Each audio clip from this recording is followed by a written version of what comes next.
Merci Marie. Alors je tombe le masque, ça sera plus convivial. Alors je remercie bien évidemment le comité d'histoire de la ville de Paris, dont j'ai l'honneur de faire partie, de m'accueillir pour clore en fait ce cycle de conférences dans le cadre du bicentenaire de Napoléon, puisque vous savez que toute l'année a été consacrée à ce bicentenaire. Je remercie également le Petit Palais et son auditorium et son équipe technique que je vois là-haut de nous accueillir.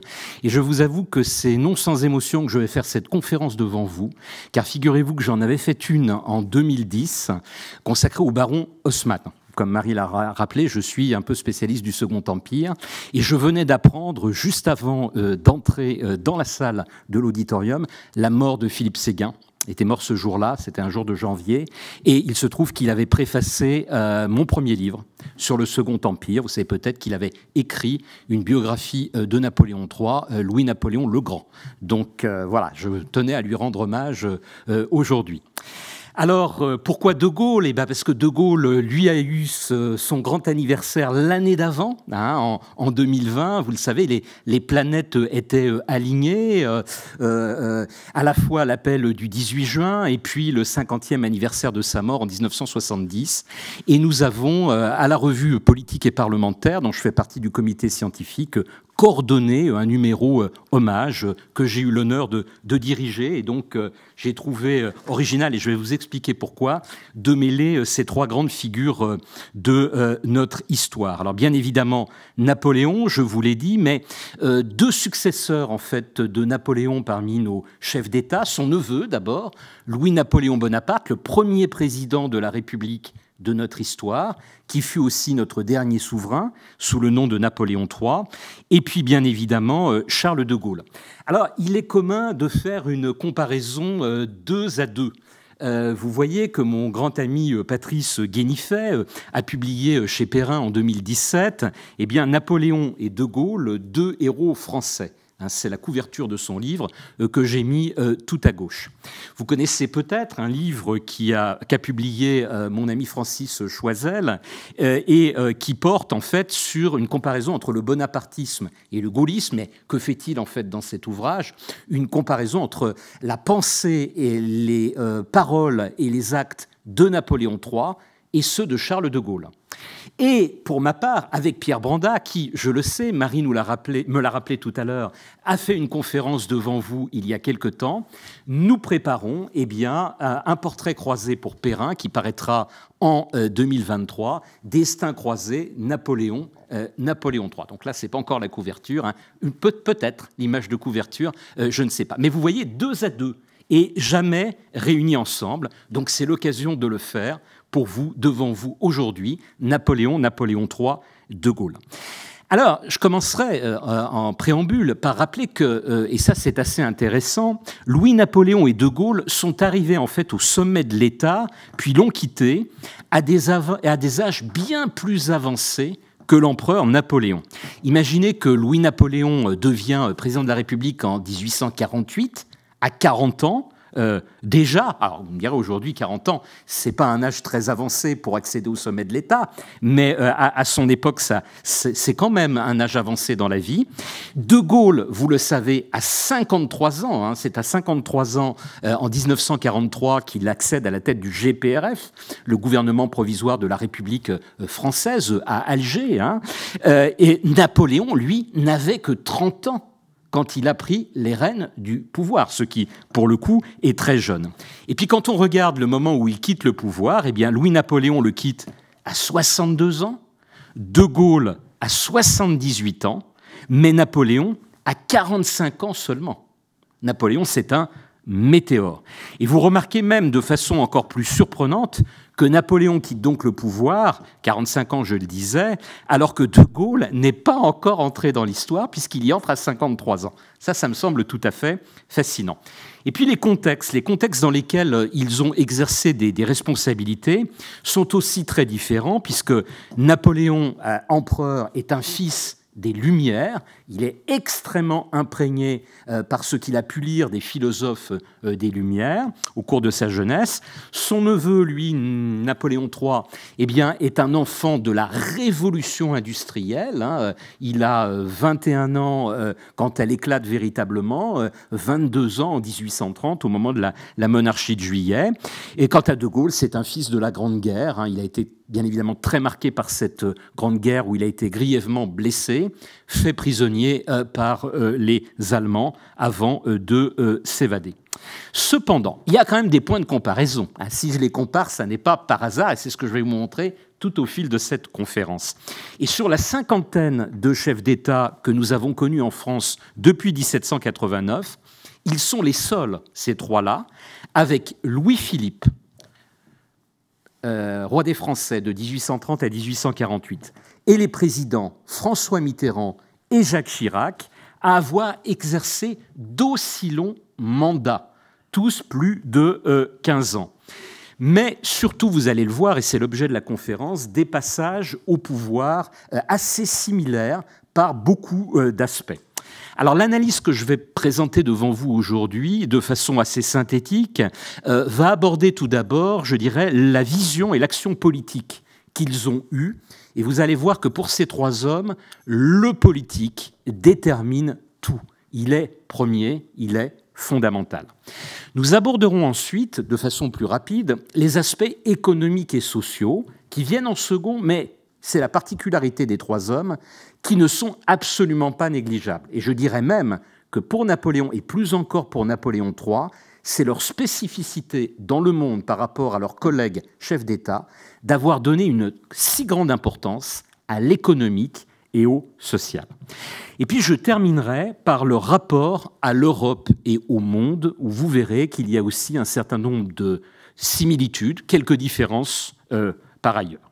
Alors, commençons sans plus tarder par cette vision politique que je voulais évoquer devant vous. On a affaire à trois destins qui ont été forgés dans l'adversité par des personnalités qui ont toujours cru en leur étoile et qui se sont considérés, vous le savez, comme un homme providentiel. Mon ami Jean Garry, que connaît très bien également Marie, a consacré un livre, l'un de ses livres importants, aux hommes providentiels. Et là, nous avons trois belles figures d'hommes providentiels. Des hommes qui, vous disais-je, dès leur plus jeune enfance, Napoléon aux îles Sanguinaires, face à sa ville natale d'Ajaccio, Louis-Napoléon Bonaparte dans ses discussions avec sa mère, la reine Hortense, et puis Charles de Gaulle, quand il jouait aux petits soldats avec ses frères, se voyait déjà un destin de général, un destin, parce que destin militaire, chez les trois, c'est très présent, on va le voir, mais destin aussi sans doute de chef de l'État. Alors destin militaire, vous disais-je, puisque les trois, et c'est la particularité aussi qui les réunit, sont passés par une formation militaire qui les singularise du personnel politique traditionnel de leur temps, et ils nous ont laissé dans leurs écrits, soit écrits du fort privé, soit carrément écrits publiés, eh bien tout l'intérêt qu'il y a eu pour eux à avoir cette formation militaire et qui leur a appris, disent-ils, à gouverner, qui leur a appris également à avoir le contrôle de soi, mais également la direction des hommes. Et bien évidemment, quand on aspire à gouverner un grand peuple, c'est tout à fait fondamental. Et puis on a aussi affaire, et là c'est un côté peut-être un peu plus obscur, je dirais, des choses, à trois grands simulateurs, des dissimulateurs, des disciples de Machiavel. Alors, pas de Gaulle, mais Napoléon et Napoléon III, et là encore dans leurs écrits on en trouve la trace, ont souvent fait référence à Machiavel. Et vous le savez que les trois ont réalisé des coups d'éclat, que l'on appellera même des coups d'État, pour prendre le pouvoir. Alors, je vous ai illustré cette première scène par ces coups d'éclat. Pour De Gaulle, bon, c'est davantage un coup d'éclat qu'un coup d'État, même si certains ont prétendu que c'en était un. Alors commençons par en haut, bien évidemment. Le coup d'État des 18 et des 19 Brumaire en 8, 9 et 10 novembre 1799, qui permet à Napoléon Bonaparte de renverser le Directoire et de fonder son régime, qui est le consulat. Quand on pense à son neveu Louis-Napoléon Bonaparte, c'est le coup d'État du 2 décembre 1851 qui lui permet, alors qu'il est président de la République déjà, mais il ne pourra pas avoir un deuxième mandat, la Constitution de 1848 l'en empêche, et les parlementaires ont refusé de réviser cette Constitution alors que le peuple souhaiterait qu'elle soit révisée. Par pétition, plus d'1 million de signatures ont été recueillies pour une révision. Ça n'a pas été possible de la faire, donc il franchit le Rubicon. Reprend cette expression à Jules César, il saute le pas, il fait son coup d'État du 2 décembre 1851 pour avoir une république à sa main dans un premier temps et fonder un an plus tard le Second Empire. Et dans le troisième cas, le cas de Charles de Gaulle, alors je vous disais coup d'éclat davantage que coup d'État, c'est bien évidemment son retour au pouvoir en 1958, le 13 mai 1958, eh bien, à la faveur de la crise algéroise. Les trois fois dans un contexte de crise, crise du directoire, crise économique et sociale, crise extérieure aussi, puisque l'ennemi est vainqueur des armées républicaines sur quasiment tous les fronts, crise bien évidemment de la Deuxième République, puisque je vous l'ai dit, nous sommes dans une impasse constitutionnelle, et crise de la Quatrième République, puisqu'il y a le début de la guerre d'Algérie, et le régime républicain de la Quatrième République n'arrive pas à s'en sortir. Alors on a affaire à trois hommes d'État qui ont su, il faut le dire, plus que d'autres, discerner aussi le sens de l'histoire. Et Louis-Napoléon, le futur Napoléon III, assume totalement la source d'inspiration de son oncle, dans le culte duquel il a été élevé par cette mère, la reine Hortense, dont je vous parlais tout à l'heure, qui est la fille de Joséphine de Beauharnais, qui a été adoptée par Napoléon Bonaparte, mais qui est aussi, vous le savez sans doute, eh bien, sa belle-sœur, puisque Napoléon Bonaparte lui a donné en mariage son jeune frère Louis, devenu roi de Hollande. Et Hortense vit dans le culte du grand homme, vit dans le culte de Napoléon, et elle va encourager son fils cadet, donc celui qui nous occupe, Louis-Napoléon Bonaparte, à lire à la parution de l'ouvrage en 1823, un an et demi après la mort de Napoléon, eh bien, le fameux mémorial de Sainte-Hélène, dont le petit garçon, enfin le préadolescent, il a 14 ans à l'époque, va faire, eh bien, en quelque sorte, son bréviaire, et qu'il va citer en permanence, auquel il fera référence et il truffera ses ouvrages de citation, en fait, du mémorial de Sainte-Hélène. Et il poussera cette vénération de son oncle à réaliser son coup d'État dont je vous parlais, un 2 décembre, le 2 décembre 1851, et vous qui connaissez l'histoire de Napoléon et qui avez eu ce cycle de conférences avant cette conférence terminale, vous savez que le 2 décembre 1804, eh bien, c'est le sacre de Napoléon à Notre-Dame de Paris, en présence du pape Pie VII, et qu'un an plus tard, c'est la plus belle de ses victoires, c'est le soleil d'Austerlitz. Donc c'est un petit peu osé pour le neveu, eh bien, de réaliser ce coup d'État à la date anniversaire de son oncle et des grandes réalisations de son oncle. Et son oncle, il y fait référence dans le préambule de la Constitution qu'il va rédiger et faire rédiger avec ses plus proches collaborateurs au lendemain de son coup d'État, et je vais vous reparler dans quelques instants de cette Constitution, la Constitution du 14 janvier 1852. Alors de son côté, De Gaulle a pu invoquer sa légitimité contre la légalité en juin 1940 en une formule qui n'est pas, je dois le dire, sans rappeler celle de ses deux prédécesseurs. Et je vous citerai ici Louis-Napoléon Bonaparte au lendemain de son coup d'État. Vous savez peut-être que son coup d'État, il a voulu le faire avaliser par le peuple français. La Deuxième République avait amputé le suffrage universel masculin instauré en 1848 de son tiers le plus pauvre et vagabond. Il y avait à l'époque 11 millions d'électeurs et 3,5 millions d'électeurs avaient été retranchés. Et la première mesure qu'il prend, c'est de rétablir le suffrage universel masculin dans son intégralité. Et il va soumettre au peuple français eh bien, ce qu'il vient de faire, le coup d'État. Alors dans un climat, je suis historien universitaire, donc j'essaie d'être sérieux, qu'il faut que je vous précise, qui est un climat quand même de terreur, puisqu'il y a 50 départements qui sont en état de siège au moment où le plébiscite a lieu. Donc il faut quand même avoir ça présent en tête, parce que c'est quand même un raz-de-marée, bien évidemment, mais il faut le relativiser par ce climat-là. 7,5 millions de oui sur 11 millions de votants. Et voilà ce que dira Louis-Napoléon Bonaparte: « Je ne suis sorti de la légalité que pour rentrer dans le droit. » Et ça, c'est une formule fascinante, parce que le général de Gaulle, parti à Londres, dira quasiment dans les mêmes termes son opposition au maréchal Pétain, qui a été, vous le savez, avalisé par un vote très très large de l'Assemblée nationale, composée de la Chambre des députés et du Sénat, le 10 juillet 1940, et qui a reçu les pleins pouvoirs. Il dira: « Le maréchal Pétain n'incarne pas la France, la légitimité, c'est moi qui l'exerce. » Et il se trouve que 100 ans plus tôt, Louis-Napoléon Bonaparte avait dit la même chose. Cependant, de Gaulle ne va pas jusqu'à se revendiquer explicitement de ces deux grands modèles du XIXe siècle qu'ont été Napoléon et Napoléon III. Les deux empires, écrit-il dans ses mémoires d'espoir, avaient pour un temps empêché la dispersion. Donc ça, c'est favorable. Mais, ajoute-t-il, moyennant la dictature. Donc vous voyez, publiquement, il relativise cet héritage des deux empires dans ce qu'il réalise lui-même.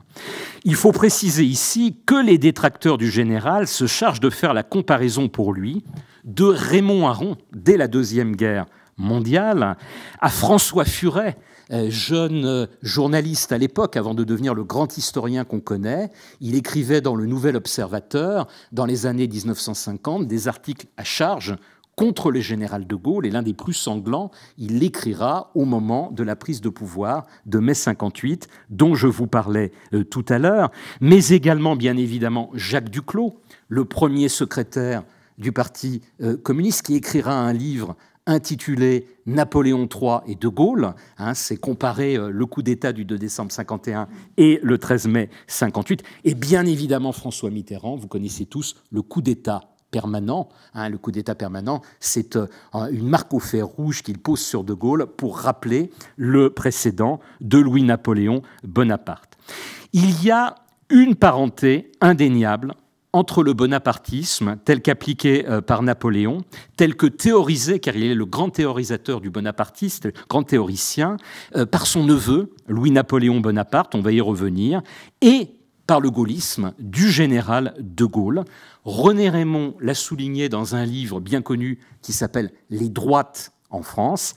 Et je rappelais tout à l'heure le livre de Francis Choisel, « Bonapartisme et gaullisme », qui le montre de façon extrêmement pointue et bien vue. Alors, comme Napoléon, en fait, ces deux successeurs ont la même conviction, et c'est fondamental, qu'à chaque peuple doit correspondre une constitution particulière.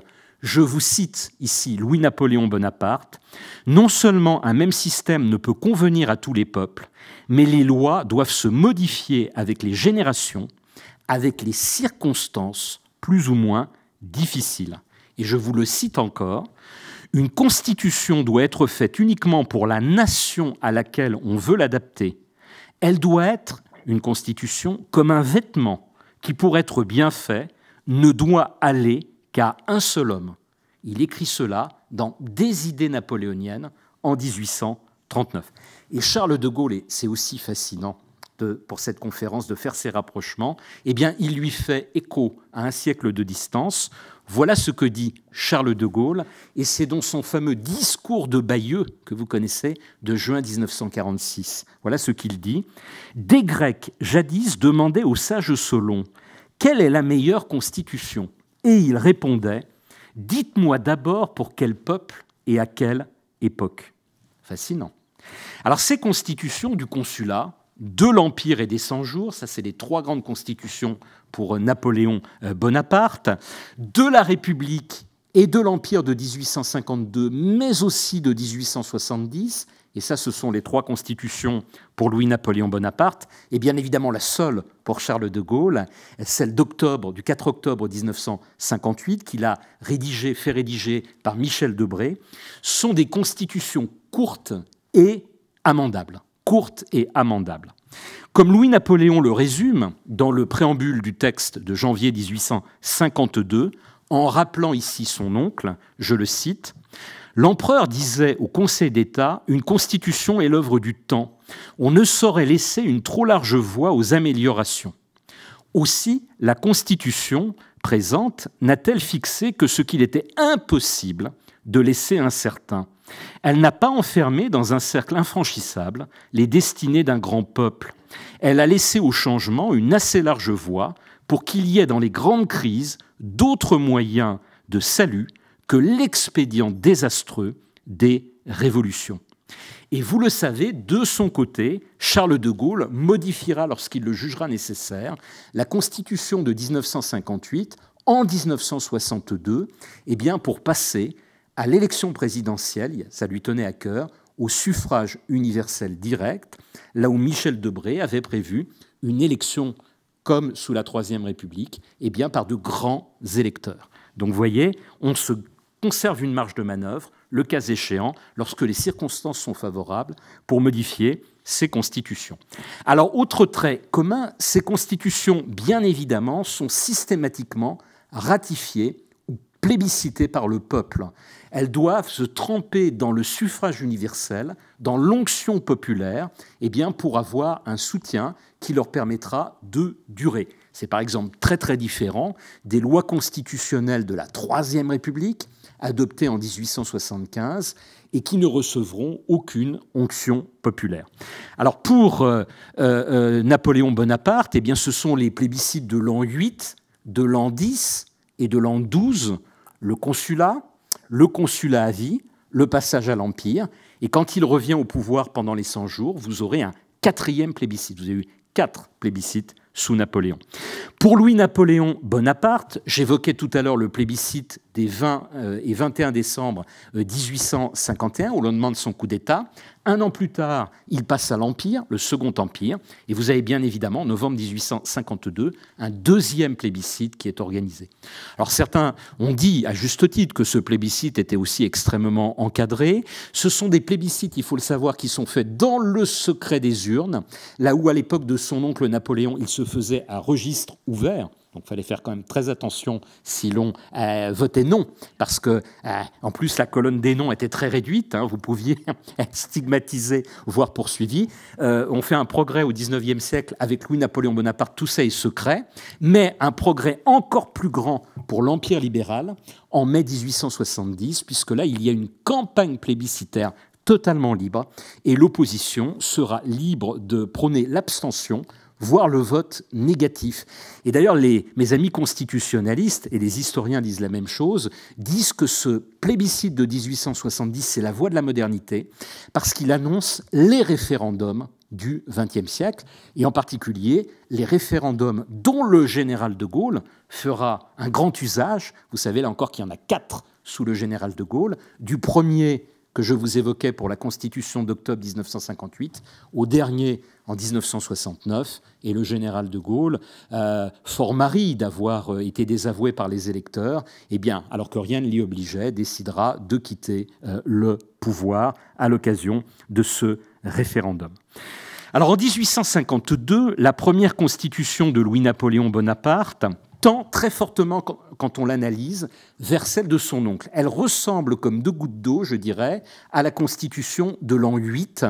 Il y fait constamment d'ailleurs référence, mais il s'accorde des pouvoirs encore plus grands que n'en avait le premier consul.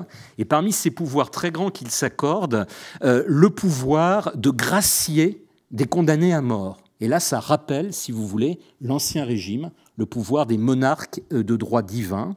Et par ailleurs, et c'est une petite singularité que j'avais jadis découvert voilà une vingtaine d'années, c'est la première fois dans une constitution de notre histoire, donc la première constitution date de 1791, la constitution de la monarchie constitutionnelle de Louis XVI, que le terme de chef de l'État est employé dans une constitution en janvier 52. Mais ces 2 petites différences près, une grande ressemblance avec la constitution donc, de l'oncle en 1799.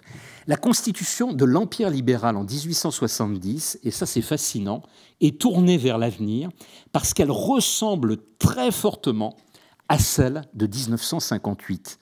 Alors le général de Gaulle, pour les raisons que je vous donnais tout à l'heure, ne s'en vantera pas, mais quand vous l'analysez, c'est absolument fascinant de la comparer et de voir les multiples points d'accord, je dirais, entre ces deux constitutions. Il y a deux différences. Le principe héréditaire, bien évidemment, le général de Gaulle ne mettait pas son rejeton sur le trône après lui. Vous savez qu'il avait en projet de restaurer éventuellement les Orléans, et puis finalement, il a abandonné ce projet. Donc, pas de principe héréditaire. Nous sommes en République en 1958, là où il y en a un dans l'Empire libéral.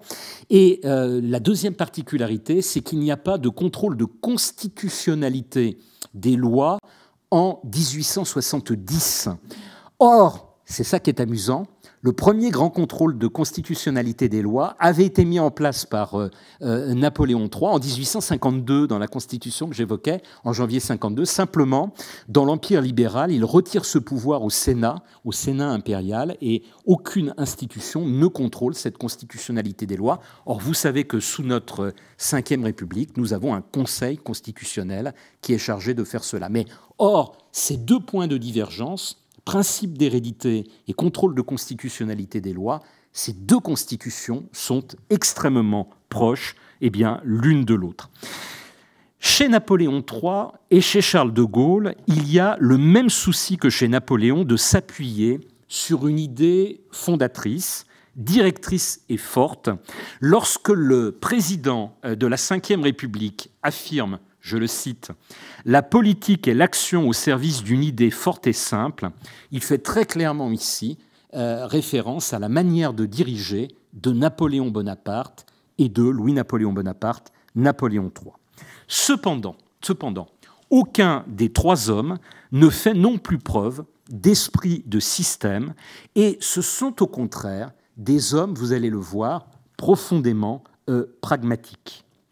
Alors, Louis-Napoléon Bonaparte définit ainsi la politique de son oncle, et c'est assez intéressant. Je le cite. « L'empereur Napoléon ne commit pas la faute de beaucoup d'hommes d'État de vouloir assujettir la nation à une théorie abstraite qui devient alors pour un pays, comme le lit de Procuste, il étudia au contraire avec soin le caractère du peuple français, ses besoins, son état présent, et d'après ces données, il formula un système qu'il modifia ensuite suivant les circonstances. » C'est le passage à la Constitution de l'an X, Constitution de l'an XII, et puis à la Benjamine, comme on l'appelle, c'est-à-dire l'acte additionnel aux constitutions de l'Empire de 1815. Même pragmatisme chez lui, qui vient de prononcer ces paroles. Grand admirateur de l'Angleterre, Louis-Napoléon Bonaparte, et vous savez que s'il y a bien un peuple qui est pragmatique par excellence, c'est le peuple britannique. Eh bien, Louis-Napoléon Bonaparte s'inspire beaucoup des Britanniques et de son oncle Napoléon pour être pragmatique. Vous savez que Charles de Gaulle est aussi un grand pragmatique. Malgré cela, et c'est plus important encore, on retrouve chez nos trois chefs d'État un certain nombre de principes absolument fondamentaux dans leur esprit. Et ces principes fondamentaux, à où peut-on les faire remonter ? Eh bien, à la Déclaration des droits de l'homme et du citoyen du 26 août 1789. Les libertés fondamentales, le culte de l'État, le culte de la nation, la volonté également de s'inscrire sur le temps long dans une histoire de nos rois, une histoire en fait nationale et royale. Et je vous citerai ici une formule de Napoléon Bonaparte en devenant premier consul, de Clovis jusqu'au comité de salut public, donc Robespierre, je me sens solidaire de tout. C'est assez osé comme formule de la part de Napoléon Bonaparte. Et Louis-Napoléon Bonaparte, son neveu, va traduire ça de façon légèrement différente, mais ça revient exactement au même. Non seulement je reconnais les gouvernements qui m'ont précédé, mais j'hérite en quelque sorte de ce qu'ils ont fait, de bien ou de mal. Quant à De Gaulle, que dit-il ? Il n'y a qu'une et une seule histoire de France.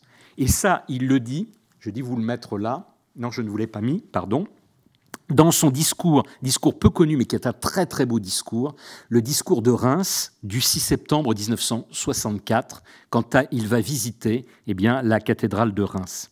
Alors on retrouve aussi bien d'autres principes communs chez nos trois hommes, le même sentiment que la France est faite soit pour être une république monarchique, soit une monarchie républicaine, et vous savez qu'on caractérise la Constitution de 1958 comme celle d'une république à caractère monarchique, et pas plus tard qu'hier encore, dans un des débats de la présidentielle, la formule a été reprise par un candidat.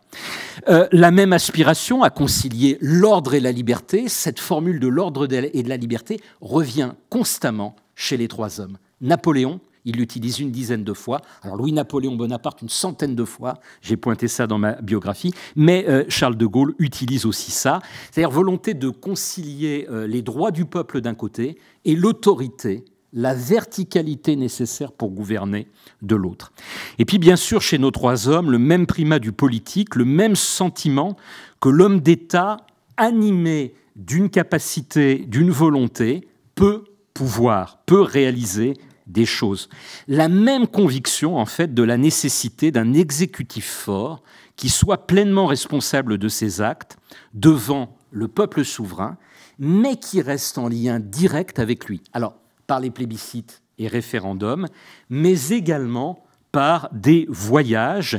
Et ces voyages de Napoléon Bonaparte, ils sont nombreux à travers le pays. Il visite par exemple des manufactures et il va aller remettre la Légion d'honneur qu'il a créée à un certain nombre d'industriels.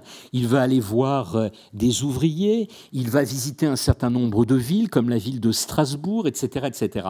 Alors Louis-Napoléon Bonaparte, c'est fascinant. Pendant sa présidence, comme il a un nombre de pouvoirs réduit, il va visiter 49 des 89 départements que compte alors la France. Et ceux qu'il n'avait pas encore visités, il complétera son tableau de chasse, si j'ose dire, sous l'Empire, il les visitera. J'ai publié plusieurs articles sur le sujet. Les 89 départements de France sous le Second Empire seront visités par le chef de l'État. C'est le premier chef de l'État à avoir visité la totalité des endroits du pays. Et vous savez, les bains de foule du général de Gaulle adorait également, lui aussi, aller prendre le pouls de la population. On retrouve aussi chez eux trois la même aspiration à dépasser les clivages politiques partisans. Une formule célèbre qui me revient à l'instant de Napoléon, c'est « ni talon rouge, ni bonnet rouge, je suis national ». Les talons rouges, c'est les aristocrates, on dira c'est la droite, c'est voire l'extrême droite. Et les bonnets rouges, les bonnets phrygiens, c'est la gauche, voire l'extrême gauche. Non, non, moi je gouverne au centre, un centre un peu surplombant, j'en conviens, et j'essaie de rassembler tout le monde. La même idée aussi que le parlementarisme est secondaire, ce qui compte c'est le pouvoir exécutif, et on retrouve cette formule, alors je ne l'ai pas trouvée chez Napoléon, mais par contre on la retrouve chez Napoléon III, et elle sera même, je dirais, utilisée par les juristes et les jurisconsultes de la Ve République favorable au général de Gaulle, à partir de 1958, le parlementarisme rationalisé. Ça veut dire un parlementarisme secondarisé aussi, hein. Soyons justes et honnêtes. On peut rapprocher le mot de Napoléon, gouverner par un parti, c'est se mettre tôt ou tard dans sa dépendance, on ne m'y prendra pas, je suis national. Donc, en fait, Napoléon n'aimait pas les partis. Eh bien, de la formule que son neveu utilisera le jour où il va devenir président de la République, le 20 décembre 1848, « Soyons les hommes du pays et non les hommes d'un parti ». Mais on peut rapprocher ces deux formules, celle de Napoléon et celle de Louis-Napoléon Bonaparte, bien évidemment, de multiples formules du général de Gaulle, et en particulier ces fameux débats, vous savez, dans le cadre de la première élection au suffrage universel direct qu'il avait eu à la télévision. Il y avait eu 2 débats avec le journaliste qui lui était très favorable, Michel Droit, et voilà la formule qu'il avait utilisée en décembre 1965 au moment du 2e débat. Le fait que les partisans de droite et les partisans de gauche déclarent que j'appartiens à l'autre côté prouve précisément ce que je vous dis, c'est-à-dire que maintenant, comme toujours, je ne suis pas d'un côté, je ne suis pas de l'autre, je suis pour la France. Donc je ne suis pas l'homme d'un parti, je suis l'homme qui surplombe les partis. Et puis on retrouve enfin le même art de choisir ses subordonnés et de les faire se transcender. Alors des hommes qui avaient des qualités intérieures mais qu'il s'agissait de révéler. Et ce sont nos 3 chefs d'État qui vont les révéler. Alors je vous donne un exemple dans chaque cas.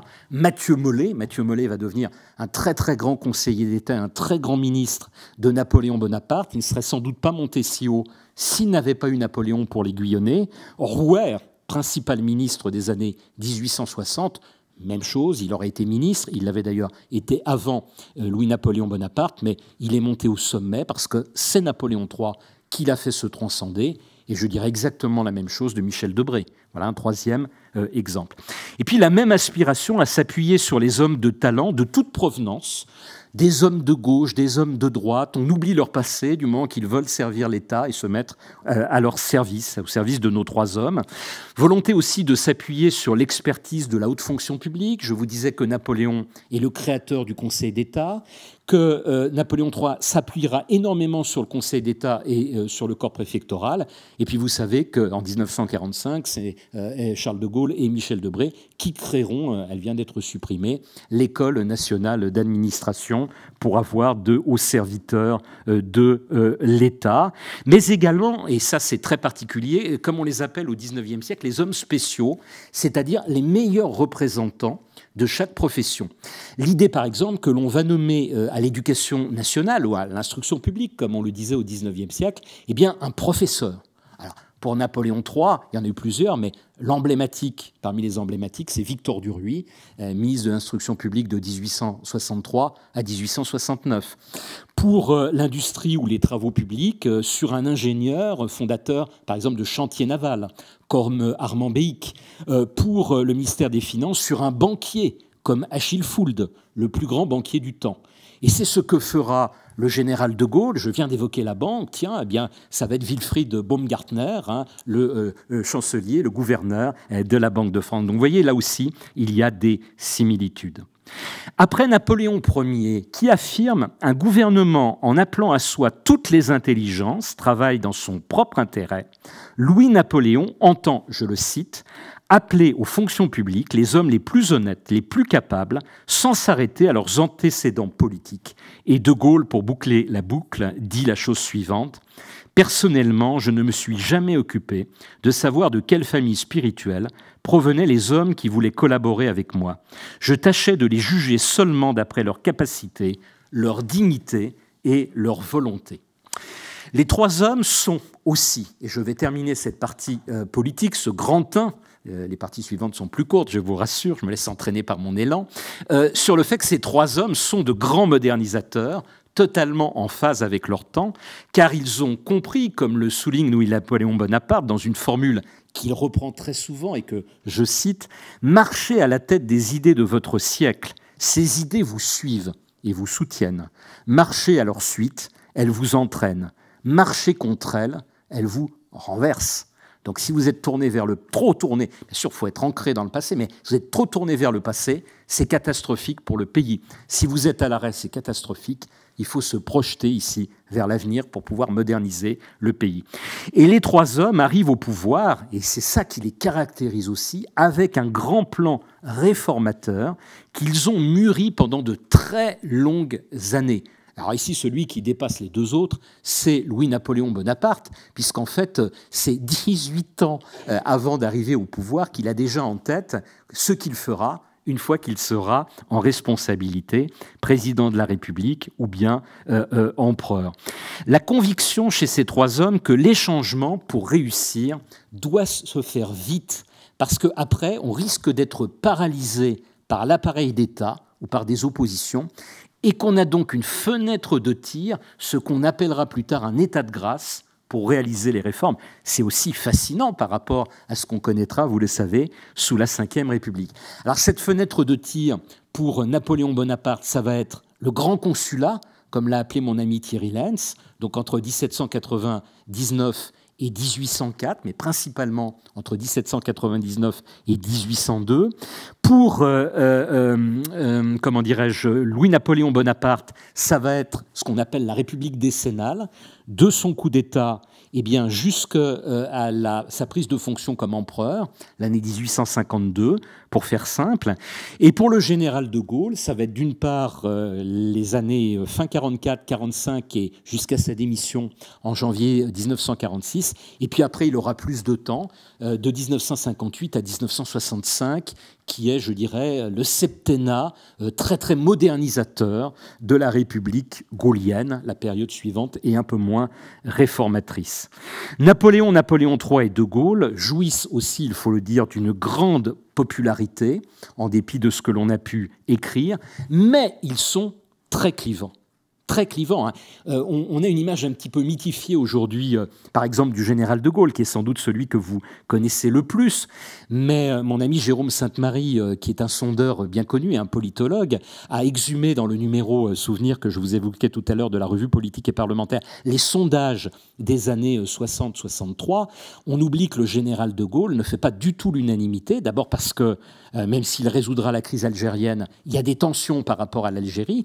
Et puis n'oubliez pas qu'il y a cette grande grève des mineurs qui va le couper d'une grande partie des couches populaires. Et puis plus tard, il y a les événements de mai 68.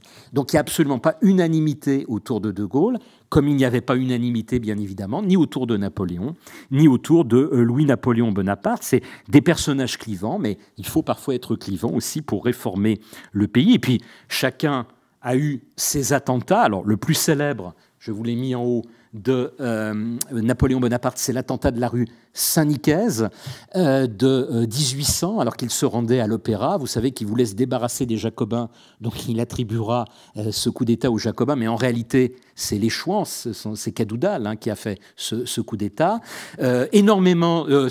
Cet attentat, énormément d'attentats sous Louis-Napoléon Bonaparte, Napoléon III. Le plus connu, c'est l'attentat de Felice Orsini, le contremain, en janvier 1858, alors qu'il se rendait à l'Opéra. Il y aura beaucoup de morts, mais Napoléon III et l'impératrice Eugénie, miraculeusement, se sortiront de cet attentat. Et puis, de Gaulle subira lui-même beaucoup d'attentats, et le plus célèbre est bien évidemment l'attentat du Petit Clamart, dont vous avez ici ce qu'il reste de la déesse criblée de balles après cet attentat.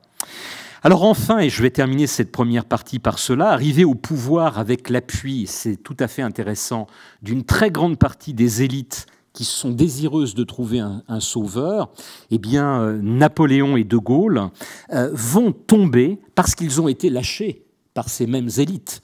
Je rappelle que mon maître, Jean Tullard, a publié la grande biographie de Napoléon. Il l'a sous-titré « Le mythe du sauveur », Napoléon ou le mythe du sauveur.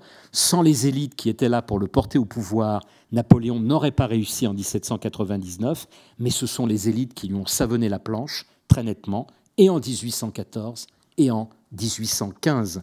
Quant au général de Gaulle, il a été quand même lâché par une grande partie des élites au moment du référendum de 1969, a commencé, ça c'était fascinant, j'ai été le dernier à interviewer le président Valéry Giscard d'Estaing, et c'est assez amusant de voir la trace que voulait laisser dans l'histoire le président Giscard, puisqu'il me disait, vous savez, Éric Anceau, on a prétendu que, en fait, je n'avais pas appelé à voter non au référendum de 1969, c'est totalement faux, je soutenais ce référendum. Quand on se reporte à l'époque, non, il ne soutenait pas le référendum. Alors, on l'a un peu caricaturé en disant qu'il était le premier opposant, c'est faux aussi, mais il ne soutenait pas quand même le référendum.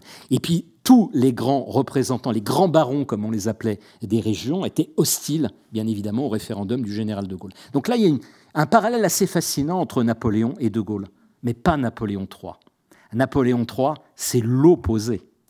Parce que quand il réalise son coup d'État, il a les élites contre lui. Il a une partie du peuple avec lui, mais il a les élites contre lui. Les élites orléanistes, légitimistes et républicaines. Les bonapartistes sont peu nombreux en 1851.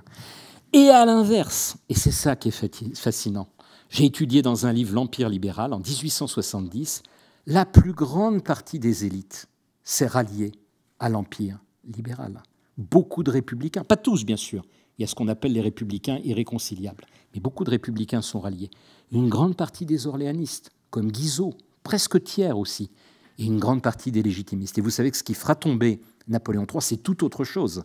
C'est la guerre, c'est la débâcle contre la Prusse. Donc là, il y a une différence quand même entre Napoléon III, d'une part, et Napoléon et de Gaulle, de l'autre. Alors, plus rapidement, une deuxième partie pour vous évoquer les considérations économiques et sociales. Si Napoléon et Napoléon III et de Gaulle font passer, je vous le disais tout à l'heure, la politique au premier plan, avant toute autre considération, tous trois se préoccupent beaucoup des questions économiques, bien davantage que la plupart des chefs d'État, il faut le dire, de leur temps. C'est un trait commun, quelque chose qui les singularise. Et nous avions organisé avec la Fondation Napoléon il y a quelques années un colloque, là je suis un peu d'autopromotion, Napoléon et l'économie, et nous allons organiser, je vous y invite en mai prochain, il a, à cause de la pandémie de Covid, été repoussé 2 fois, mais il aura lieu, même si c'est en distanciel, en mai prochain, à la Banque de France, un colloque Napoléon III et l'économie. Et le gouverneur de la Banque de France nous a dit « Ah bah oui, banco, faisons ce colloque. Napoléon III, ici, on le vénère, parce qu'il a tant fait pour notre économie. » Alors, Napoléon III de Gaulle envisage même, et ça c'est très particulier, une représentation politique des intérêts économiques et sociaux dans les parlements.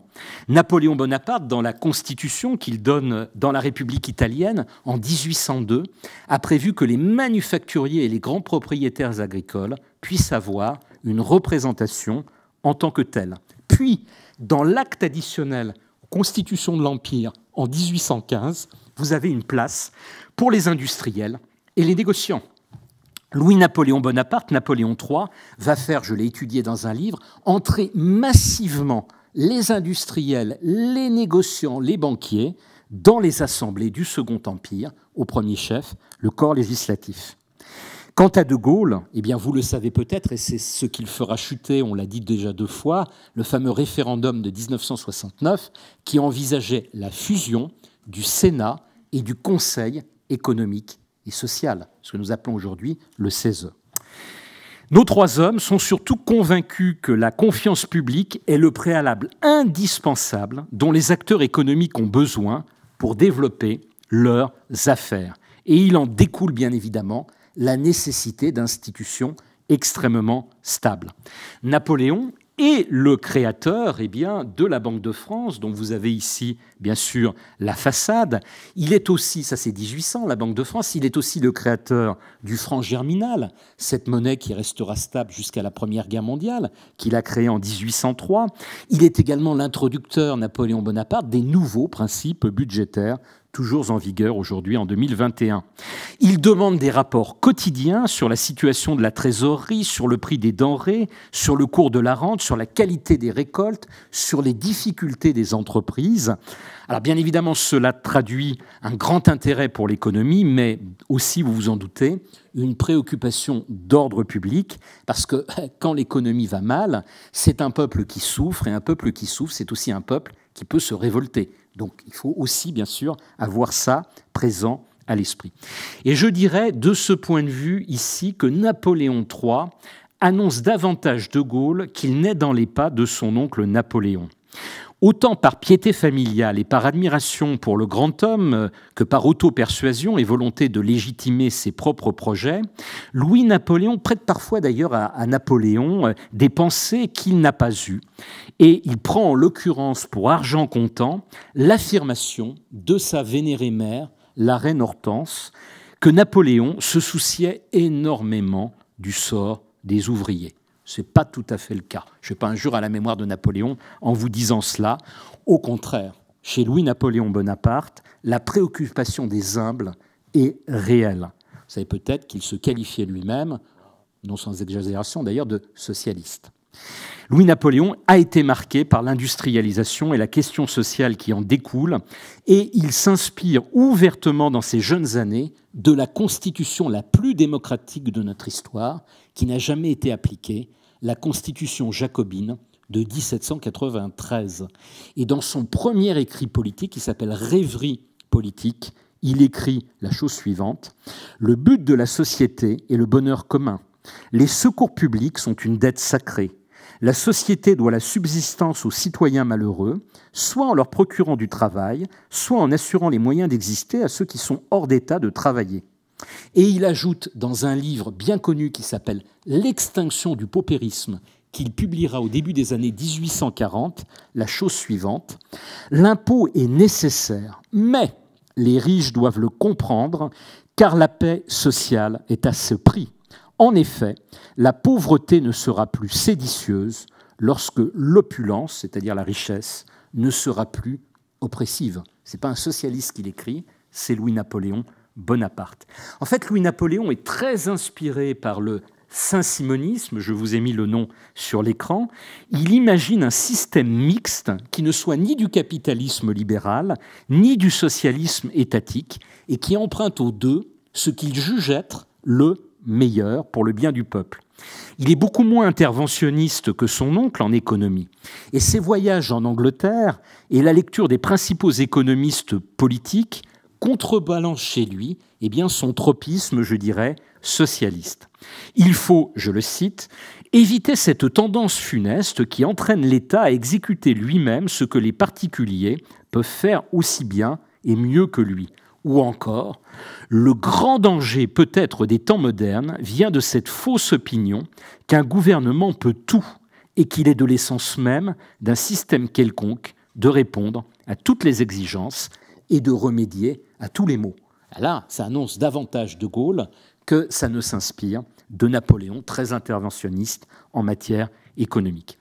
En revanche, il revient à l'État de créer, et je vous montre la vignette suivante, les conditions de développement par le crédit, mais aussi les infrastructures, l'aménagement du territoire, les transports, et de définir une stratégie d'ensemble cohérente, ainsi que les grandes orientations. Et là, on a en tête, bien sûr, le Haut Commissariat au Plan que va créer le général de Gaulle à la Libération et qui va connaître un apogée, vous le savez, à son retour aux affaires en 1958. Mais moi, ça me rappelle, en tant qu'historien de Napoléon III, de façon fascinante, les nets programmes que publiait dans la presse Napoléon III, en particulier celle de janvier 1860.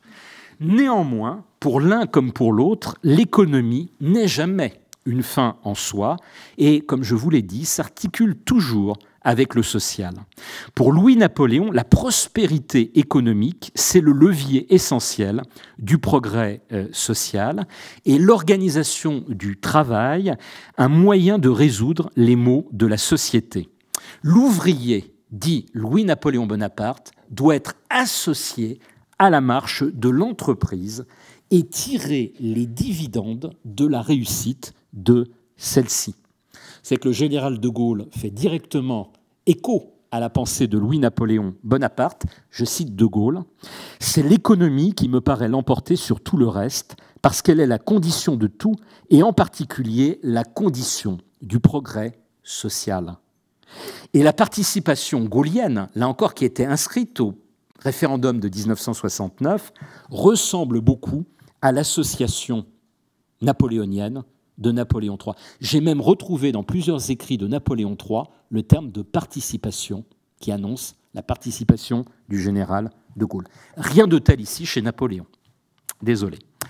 Alors, il est également fascinant, je vais terminer cette deuxième partie là-dessus, de rapprocher d'une part le manifeste de Louis-Napoléon Bonaparte, candidat à la présidence de la République en novembre 1848, et son discours de Bordeaux d'octobre 1852, qui annonce le passage à l'Empire 4 ans plus tard, et d'autre part, les prises de parole publiques et nombreuses de Charles de Gaulle lorsqu'il est rappelé aux affaires en juin 1958. Qu'est-ce qu'on y trouve ? Le retour à la confiance qui est nécessaire, la restauration des finances publiques qui ont été entravées par les gouvernements qui les ont précédés au pouvoir, l'idée de réaliser des économies pour permettre de diminuer les impôts sans pour autant désorganiser les services publics, la libération des capacités d'initiative des entreprises. En revanche, Louis-Napoléon se distingue de Gaulle lorsque, devenu empereur, il aura les mains libres. En effet, il va appliquer quelque chose de très novateur, je dirais même de révolutionnaire, de très osé, qu'on appelle la théorie des dépenses productives, et que son préfet de la Seine, le baron Haussmann, pour moderniser Paris, mettra en œuvre. En d'autres termes, vous me voyez venir, de très grands emprunts et un endettement de l'État. Napoléon, lui, s'était refusé à faire ça.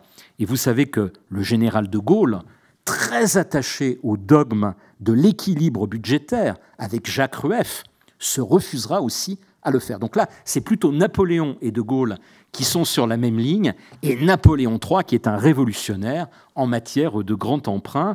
Napoléon III préférait l'emprunt à l'impôt, hein, il ne cesse de le dire. Enfin, Napoléon reste avant tout un homme de son temps, très attaché au mercantilisme colbertien, c'est-à-dire à l'idée que les États se font une guerre d'argent et que donc on doit protéger les frontières, même s'il y a le blocus continental qu'il va établir vis-à-vis de l'Angleterre, et que dans le Grand Empire, vous aurez l'abaissement des frontières intérieures. Notez qu'il exclut bien sûr de son système l'Angleterre, et qu'il incitera les souverains qu'il a placés à la tête des États satellites, comme on les nommera. Je pense ici par exemple à Joachim Murat, son beau-frère, l'époux de sa sœur Caroline, roi de Naples, ou bien encore, on l'évoquait tout à l'heure, son frère Louis, le roi de Hollande. Eh bien, l'idée d'utiliser les mêmes subdivisions monétaires que celles utilisées en France pour faciliter les échanges. Mais Napoléon III dénote quand même, parce que lui va beaucoup plus loin. Il est en effet l'instigateur, en janvier 1860, du traité libéralisant les échanges entre la France et la Grande-Bretagne, qui est le premier grand traité de libre-échange de notre histoire et qui sera suivi par d'autres traités bilatéraux au cours des années 1860. Et puis, il est le créateur de ce que l'on appelle l'union monétaire latine. Alors attention, ça n'est pas une monnaie unique, hein, comme l'est aujourd'hui l'euro, mais ça serait davantage, si vous voulez, pour les plus anciens d'entre nous qui sont là, ça ressemblerait à l'écu, hein, l'écu qui a précédé l'euro, c'est-à-dire une monnaie commune. Utiliser des monnaies d'argent. C'est la grande idée ici, avec cette union monétaire latine de 1865, de Napoléon III. Et de ce point de vue, c'est une conception d'une Europe d'États souverains. Hein, vous avez les cartes ici successives qui rappellent un petit peu ce dont va hériter Charles de Gaulle, qui lui a été légué par le traité de Rome de 1957, à savoir la communauté économique européenne, l'Euratom, hein, qui ne ressemble pas beaucoup à ce qu'est devenu aujourd'hui l'Union européenne. Alors je termine par une troisième partie quand même pour vous évoquer la vision planétaire de nos trois hommes. Les questions internationales sont en effet tout à fait centrales chez Louis-Napoléon, Napoléon III et De Gaulle, aussi centrales qu'elles l'étaient pour Napoléon. L'objectif constant et premier des trois hommes d'État est en effet la grandeur de la France. Et l'expression « grandeur de la France » revient perpétuellement dans leur bouche, sous leur plume ou dans leur dictée. Depuis 1789, la France, c'est-à-dire la grande nation, comme elle se qualifie elle-même, se sent investie pour le meilleur, mais je m'empresse d'ajouter aussi parfois pour le pire, de la mission de répandre, vous le savez, à travers la planète, les lumières et les droits de l'homme. Et Napoléon Bonaparte sera l'un de ces fameux missionnaires de la Grande Révolution, ce que Robespierre, par une forme de prescience, avait qualifié les missionnaires bottés. Pour ce qui est de Louis-Napoléon Bonaparte et de Charles de Gaulle, ils utiliseront davantage la diplomatie que la guerre. De ce point de vue, Louis-Napoléon Bonaparte est un intermédiaire parce qu'il fera aussi la guerre. On pense à la guerre d'Italie, on pense avant à la guerre de Crimée, on pense ensuite bien évidemment à la guerre contre la Prusse et l'Allemagne. Donc il est intermédiaire entre Napoléon, son nom qu'il a beaucoup fait, et Charles de Gaulle, qui ne la fera pas, bien évidemment, sous la République gaulienne. Mais les trois hommes, et c'est assez fascinant, sont aussi des adeptes d'une diplomatie de coup de théâtre. Ils surprendront leur monde et leurs alliés. Pour De Gaulle, on se souvient de la façon, à de multiples reprises, dont il a surpris les États-Unis et bien évidemment l'organisation du traité de l'Atlantique Nord, dont il faisait partie, au premier chef en 1966, en sortant de son commandement intégré. Nos trois hommes considèrent aussi que la France, en fait, ne peut souffrir la médiocrité.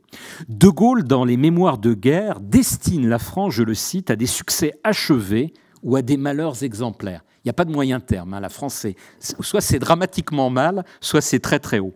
Mais écoutez bien Louis-Napoléon Bonaparte, que dit-il au moment de son accession à la présidence en décembre 1848, il faut qu'une nation comme la nôtre, si elle s'engage dans une lutte colossale, puisse justifier à la face du monde ou la grandeur de ses succès ou la grandeur de ses revers. C'est fascinant, on croirait que Charles de Gaulle a lu Louis-Napoléon Bonaparte. Et en ce domaine de la politique étrangère aussi, le neveu défend la politique de son oncle. Alors là, c'est une relecture. Selon Louis-Napoléon, le premier empereur n'aurait en fait entrepris tout au long de son règne que des guerres défensives pour protéger et répandre les bienfaits de la Révolution. Il aurait cherché à libérer tous les peuples asservis, à bâtir également une Europe beaucoup plus juste, à garantir la paix dans une grande confédération de nations, avant que le Congrès de Vienne de 1814-1815 ne vienne détruire toute son œuvre. Bon, il a réécrit un peu l'histoire, ici, notre Louis-Napoléon Bonaparte, emporté dans son élan de vénération de son oncle bien-aimé. Mais ce qui est intéressant, c'est que lui va prendre au pied de la lettre ce discours et qu'il va chercher à l'appliquer. Vous savez sans doute qu'il est l'inventeur du principe des nationalités, c'est-à-dire du droit des nations à disposer d'elle-même. Et c'est lui qui a libéré l'Italie, et c'est lui qui est par exemple le créateur de la Roumanie. Et il y a d'autres exemples, de l'autonomie de la Serbie aussi. Et puis, il y a chez lui une forme de prescience qui n'est pas sans rappeler celle de son oncle et qui n'est pas sans annoncer celle de De Gaulle, lorsque, par exemple, dès les années 1830, au même moment que Tocqueville, c'est fascinant, il annonce que deux géants s'annoncent aux deux côtés de l'Europe, l'Amérique d'un côté et la Russie de l'autre, et qu'il faut que l'Europe s'organise pour pouvoir lutter contre ces deux géants émergents. Alors, dans ce but, comment procéder ? Eh bien, Louis-Napoléon Bonaparte considère que l'expansion coloniale est plutôt un disperseur de forces vives de la nation. Et dans les 1840, il aura plusieurs écrits dans lesquels il dira « Non, la France ne doit pas se lancer dans l'aventure coloniale ». Mais, comme c'est un pragmatique, arrivé aux affaires, il révisera son jugement. C'est lui qui, dans les années 1850, achèvera la conquête de l'Algérie, commencée 30 ans plus tôt, en 1830. C'est lui qui implantera la France en Nouvelle-Calédonie, au Sénégal également, et puis en Cochinchine. Néanmoins, une grande originalité, puisqu'il ne voulait pas l'assimilation de l'Algérie à la France, mais sur le modèle britannique, ce que fait la Grande-Bretagne au même moment, une association. Et c'est sa grande politique du royaume arabe. Je serai l'empereur des Français et le roi des Arabes. Et lorsqu'on lit De Gaulle, alors c'est l'un des rares témoignages d'hommage qu'il rend à Louis-Napoléon Bonaparte, Napoléon III, il dit « Si nous avions suivi Napoléon III, nous aurions épargné sans doute à la France la guerre d'Algérie que nous sommes en train de vivre. » Donc ici, un très bel hommage, bien évidemment, de Gaulle. Alors, je terminerai en vous disant que comme Napoléon III va souhaiter réviser l'ordre international du Congrès de Vienne de 1815, et c'est ce que je vous ai mis bien évidemment en haut, eh bien vous le savez, De Gaulle n'aura de cesse d'essayer de revenir sur le partage du monde tel qu'il s'est opéré à Yalta, et c'est la politique de la troisième voie des non-alignés. De Gaulle est bien prononçant à travers le monde un certain nombre de discours pour essayer de présenter cette troisième voie. La saine concurrence, dit-il, des États souverains doit se livrer désormais en matière économique. Et il aura cette réponse à un toast du président bolivien le 28 septembre 1964, alors qu'il est en visite en Amérique latine, je cite De Gaulle, que chaque peuple transforme en émulation créatrice et productrice par rapport aux autres nations, ce qui fut et demeure trop souvent rivalité d'ambition. Fascinant là encore de rapprocher ces paroles de celles de Louis-Napoléon Bonaparte dans le discours qu'il prononce aux exposants de l'industrie en 1849. Je cite le président de la République, Louis-Napoléon Bonaparte. « Aujourd'hui, c'est par le perfectionnement de l'industrie, par les conquêtes du commerce qu'il faut lutter avec le monde entier. » Donc ici, renoncer en fait aux armes. Enfin, je dirais que nos trois chefs d'État dépassent l'horizon européen pour se projeter dans le monde. Lors de la campagne d'Égypte, en 1798-1799, vous savez sans doute que Napoléon Bonaparte avait repris ce projet qui venait de l'Antiquité, d'un canal creusé dans l'isthme de Suez. Mais c'est son neveu, en fait, aidé par Ferdinand de Lesseps, qui réalisera ce projet, et ce canal sera inauguré sous son règne par l'impératrice Eugénie et Ferdinand de Lesseps en 1869. Vous savez que c'est Nasser, le colonel Nasser, chef d'État égyptien, qui fera que le canal de Suez sera nationalisé au profit de l'Égypte en 1856. Mais ce que vous ne savez peut-être pas, c'est que le colonel Nasser vénérait 3 hommes. Il vénérait le général de Gaulle, il vénérait Napoléon, et il vénérait Napoléon III. Donc là, vous voyez, il y a un raccourci un petit peu, en quelque sorte, de notre conférence.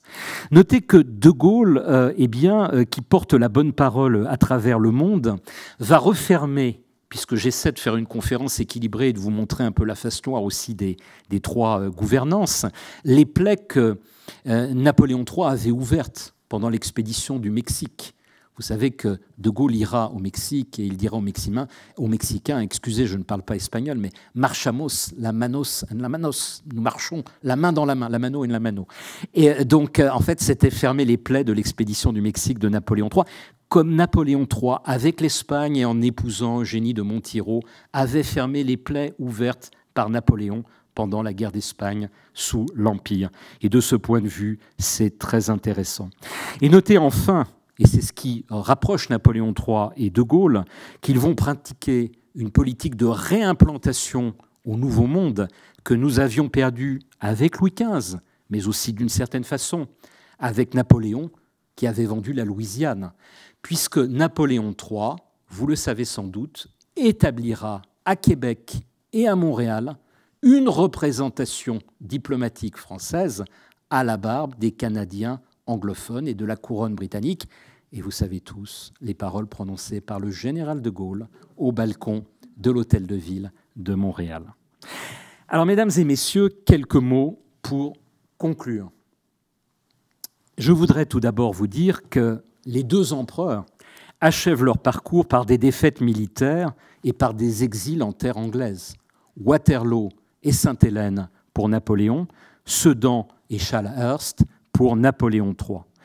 Quant à De Gaulle, il se retire après une défaite politique, le référendum de 1969, donc pas après une bataille perdue, même si c'est une autre forme de bataille, mais lui peut choisir son exil, et c'est un exil intérieur à Colombey-les-Deux-Églises, avec le domaine de la Boisserie, le petit cimetière autour de l'église et le mémorial. Vous le savez, le village lorrain est devenu, depuis sa mort, un lieu de pèlerinage très fréquenté, à l'instar des Invalides, pour Napoléon. L'abbaye de Farnborough, en Angleterre, où se trouve encore aujourd'hui la sépulture de Napoléon III, l'est, il faut le reconnaître, dans une bien moindre mesure, et l'exil en terre étrangère, ici, n'explique pas tout. Je voudrais conclure sur cet aspect de la mémoire qui explique d'une certaine façon cette conférence et pourquoi on m'a fait venir. Dans la mémoire collective de la nation, Napoléon et De Gaulle ont laissé une trace bien plus grande que Napoléon III. En témoignent aussi et surtout, bien sûr, les sondages qui placent régulièrement Napoléon et De Gaulle en tête des personnalités préférées des Français, quand il est exceptionnel que notre premier président de la République et dernier empereur de notre histoire figure même en queue de classement de ces sondages. Napoléon et De Gaulle, par exemple, sont systématiquement en tête des classements que fait le magazine L'Histoire. Et puis, quand, il y a une quinzaine d'années, les Français ont été appelés à élire leurs 100 plus grands compatriotes de tous les temps, c'était une initiative du journal L'Express, d'Europe 1 et de France Télévisions, de France 2, 2005 exactement, je viens de retrouver la date. Drucker présentait l'émission avec Thierry Ardisson, il avait dit « Oh là, je ne peux pas vous donner les chiffres, mais c'est fascinant.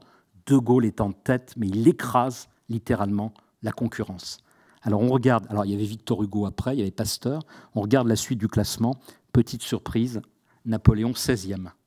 Bon.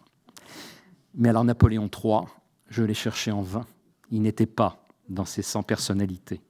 Il faut dire que contrairement à Napoléon et De Gaulle, sur lesquels le récit officiel s'est toujours plus ou moins appuyé, depuis 1830 pour Napoléon, j'évoquais tout à l'heure Louis-Philippe et le retour des cendres, depuis 1970, bien évidemment, en dépit de quelques rares voix discordantes, pour De Gaulle, c'est fascinant de voir que tout le monde le récupère aujourd'hui sur l'échiquier politique. Et même, j'avais réussi à interviewer Mélenchon, imaginez, pour la revue politique et parlementaire, qui rendait un vibrant hommage au général de Gaulle. Ben, ce n'est pas le cas de Napoléon III. Napoléon III, c'est le repoussoir qui a permis à la République, la troisième du nom, de s'affirmer en effaçant une œuvre imposante derrière un coup d'État initial et, on ne peut pas la nier, la débâcle finale. Alors permettez-moi de terminer par un vœu. Ce vœu, c'est le suivant, que Napoléon III, dont j'ai cherché à vous montrer qu'il constituait un maillon essentiel entre Napoléon et De Gaulle, eh bien, en 2023, ce sera la commémoration du 150e anniversaire de sa mort, bénéficie, pas autant, mais un petit peu, d'une commémoration qui ressemble à celle de Gaulle en 2020 et celle de Napoléon Ier en 2021. Et il y a espoir, puisque c'est mon grand ami Yves Brulet qui préside France Commémoration, et c'est aussi un autre historien du Second Empire. Je vous remercie.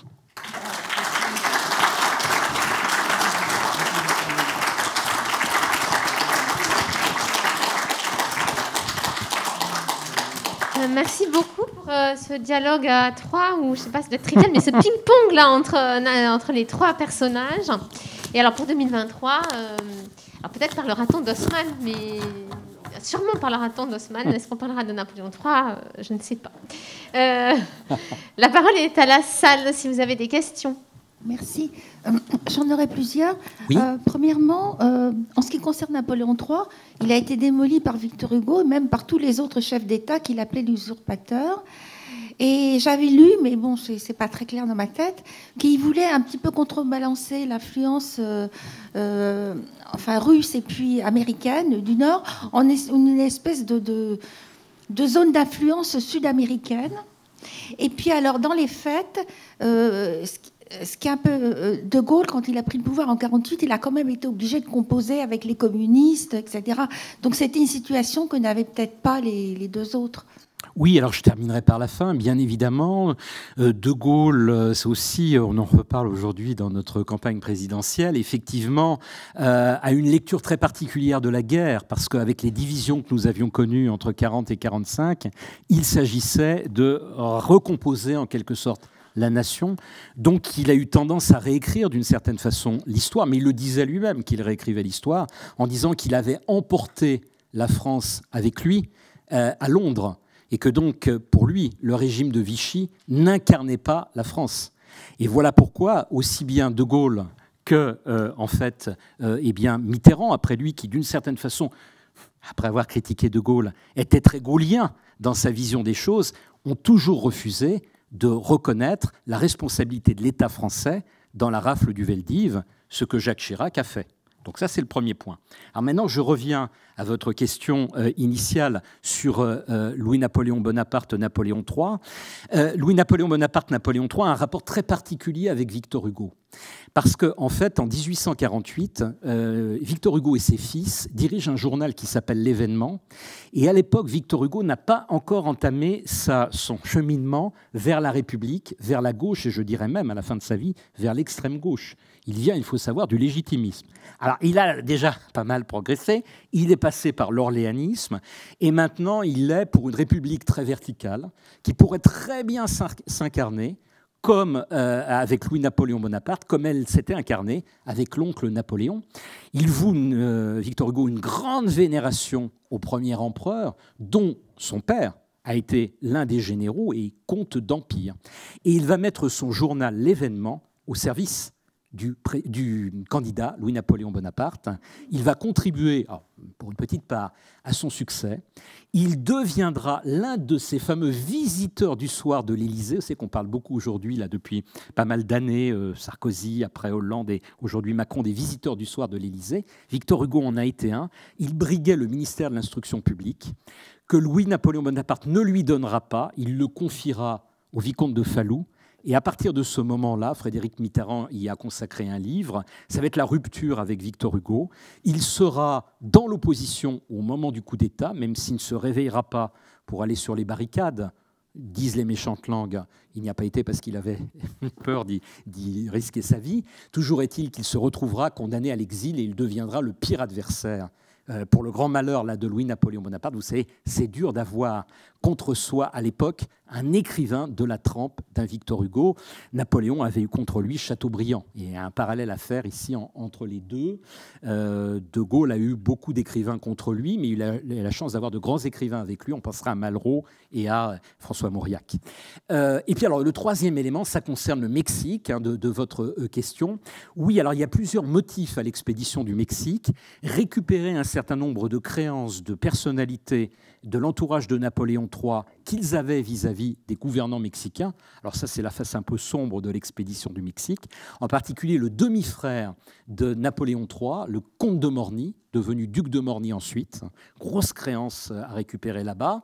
Le fait qu'il y avait des mines d'or, disait-on, et qu'on voilà, on a un intérêt à aller là-bas pour enrichir aussi la France. Mais il y a une troisième motivation, et on le sait, c'est la motivation principale.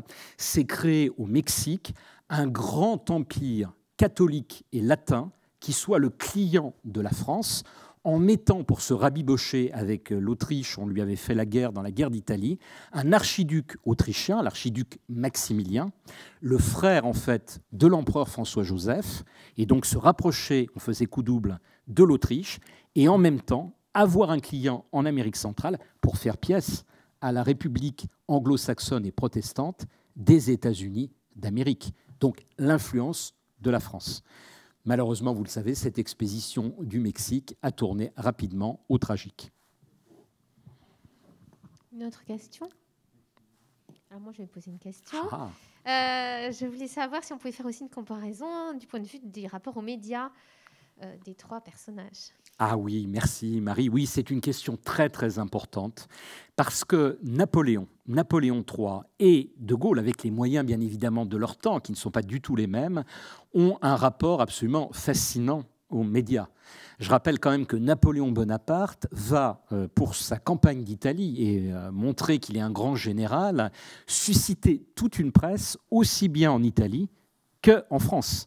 Et son frère Lucien va payer des journaux pour entretenir la gloire et faire monter l'étoile du général Bonaparte.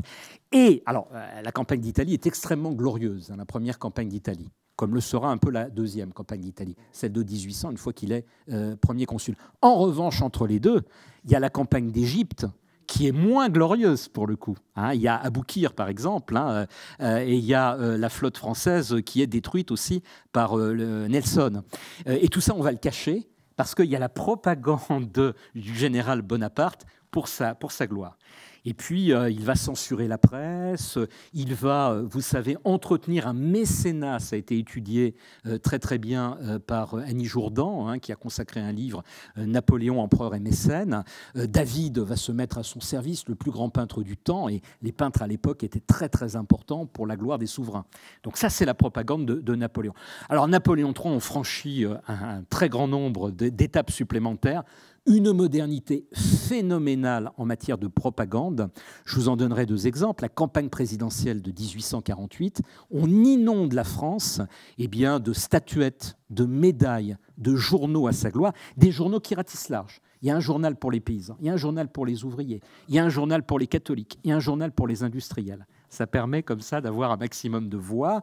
D'où tirait-il l'argent ? Eh bien, des héritages de sa mère et de son père qui étaient décidés, de l'héritage, des dons de la princesse Mathilde, sa cousine Germaine qui était très riche, et de l'or, de l'argent qui coulait à plein flot grâce à sa maîtresse, Miss Howard, riche à millions, sa maîtresse britannique. Donc, il utilise cette propagande. Et quand il devient président de la République, j'évoquais ces voyages qu'il fait à travers la France. Et que fait-il ? Les voyages, il les fait le plus souvent en train quand il y a des voies ferrées. Sinon, il les fait en voiture à chevaux, en voiture hippomobile. Mais qu'emmène-t-il avec lui ? Des équipes de journalistes et des équipes de dessinateurs pour que dans la presse, il y ait une relation très rapide des voyages et des serrages de main qu'il fait, des bains de foule qu'il prend.